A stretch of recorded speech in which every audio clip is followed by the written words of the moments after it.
How do you convince somebody to buy something that they don't want? I'm Scott Sylvan Bell. It's July 7, 2017, 1:35 in the afternoon here in Sacramento, California. Perfect day to talk about sales and a perfect day to talk about sales sabotage. So, how do you sell something to somebody that they don't want? It's a really simple answer. You don't. And here's what's going to happen. If you go down this path that you're like, I have to absolutely make this sale, the first thing is you probably don't have money in the bank.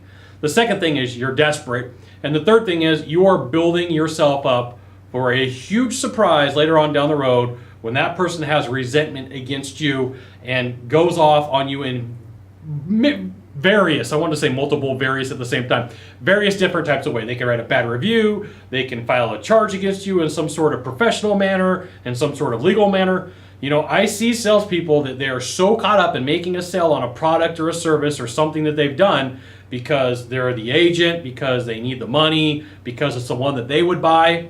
And they're like, well, you should buy this one too. You have to. You want a resentful buyer? This is the easy way to have a resentful buyer. Sell them something that they hate and that they don't like, because at some point they're going to want to bring it back. So think about this. You go to dinner and you're like, you know, tonight I really want ribs. Ribs sound with a lot of barbecue sauce. Ribs are really good with a lot of barbecue sauce. I want a lot of barbecue sauce, right? But they're like the person talks you out of it and they're like, no, ribs aren't good for you. You don't want that. They're, for whatever reason, they're not good for you. You don't want it. What you really want is this chicken sandwich. Well, then you take a bite of the chicken sandwich and your brain had already told you this is what I had wanted, and now it's a chicken sandwich. It's not very good. I'm not interested. Don't want it. I don't want to pay for it now, okay? Think of it on a grander scale. You sell a product or a service that's tens of thousands of dollars, and your buyer comes in and you talk them out of it. It was because it was something that you wanted to sell, and it was the thing that you had to have, or you were desperate. It was the only thing, the only product or service or thing that you had to sell. You're going to have a resentful buyer. So here's the thing. If you have somebody who doesn't want to buy what you have to sell, don't force them into it. You'll make a huge mistake. It'll cost you a bunch of money. I'm just giving you this sales sabotage at its purest. You want to sell something, I get it, but not everybody belongs having the product or service that you have to offer, right? I know I went car shopping. I've got a bad back. So I went test drove a bunch of cars, and the guys wanted me to buy a car that was very uncomfortable for me, and I was like, look, I like the way the car looks. I like the way it sounds. I like the acceleration, but I've got a problem. These seats are going to kill me.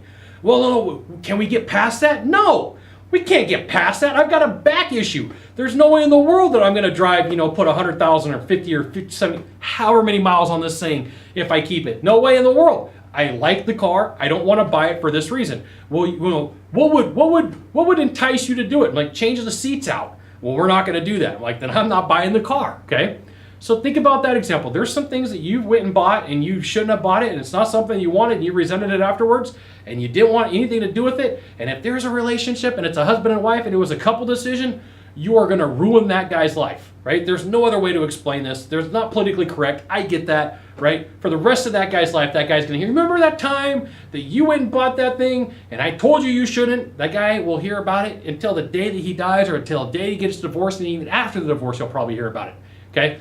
Sometimes there's times where your product does not fit the buyer and it shouldn't be sold to them. Business owners don't want to hear that. Other sales trainers may not want to hear it, but it is the absolute truth. Now, if you could do a small favor for me, in the box down below, leave a comment, question, or story. That'd be fantastic. To the right, to the left, there is a subscribe button. You know what you got to do. You got to subscribe. And you can send it out to all your friends via StumbleUpon, Facebook, Twitter, Google+.